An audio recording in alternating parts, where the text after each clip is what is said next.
ये कहानी है भूतिया रेलवे स्टेशन की, जहां एक रात स्वतंत्रता संग्राम सेनानी जहीरुल का एक असामान्य और जिस्म कांपने वाला अनुभव हुआ। ये एक सुनसान और बेहद पुराना स्टेशन था, जिसकी भौरों की गुंजाइश वाली दीवारें और उसकी जंगलाई लकड़ी की प्लेटफॉर्म सालों से अपनी कहानी सुनाने की बेकरारी में थीं। वहां चिल्लाने से गूंज किसी भी पास के गांव तक पहुंचती थी, लेकिन कोई नहीं आता था। ना कोई ट्रेन वहां रुकती थी, ना ही कोई ट्रेन वहां से निकलती थी।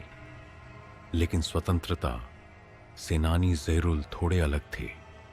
उनका मानना था कि डर से ज्यादा महत्व उनके देश की आजादी को दिया जाना चाहिए। लेकिन कभी कभी कुछ घटनाएं ऐसी होती हैं जो हमें अपनी इंसानी और प्राकृतिक सीमाओं का एहसास दिलाती हैं। एक ऐसी दिन की बात है, अंधेरे के बादल छाने लगे थे और जहीरुल अपनी रात की जागरण यात्रा पर उसी भूतिया स्टेशन में पहुंच गए थे।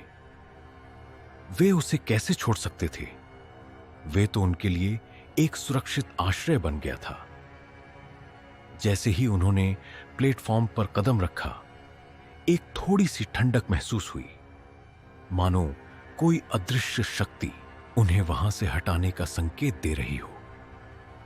उन्होंने उसे अनदेखा कर दिया, लेकिन घंटों बाद उनको एक अजीब प्रकार की हलचल महसूस हुई। उन्हें लगा कुछ बिल्कुल पास में है, मानो किसी मौन चीख की गूंज सुनाई दे रही हो। जब उन्होंने आंखें खोली तो वे एक घास भरी आत्मा को देख पाए, जिसे उनकी आंखों में भय दिखाई दिया। आत्मा ने फिर से चीखी, लेकिन अब यह अलग थी। यह स्वतंत्रता की चीख थी, अन्याय के खिलाफ युद्ध की। जब तक जहीरुल समझ पाए, वह गायब हो गई थी, उन्हें छोड़कर अतीत के दर्द भरे झोले की एक झलक।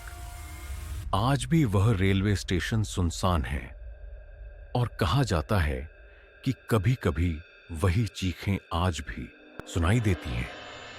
लेकिन अब वे चीखें स्वतंत्रता, न्याय और सम्मान रखने की हैं। उनका अधूरा सपना पूरा करने का संकल्प देती हैं।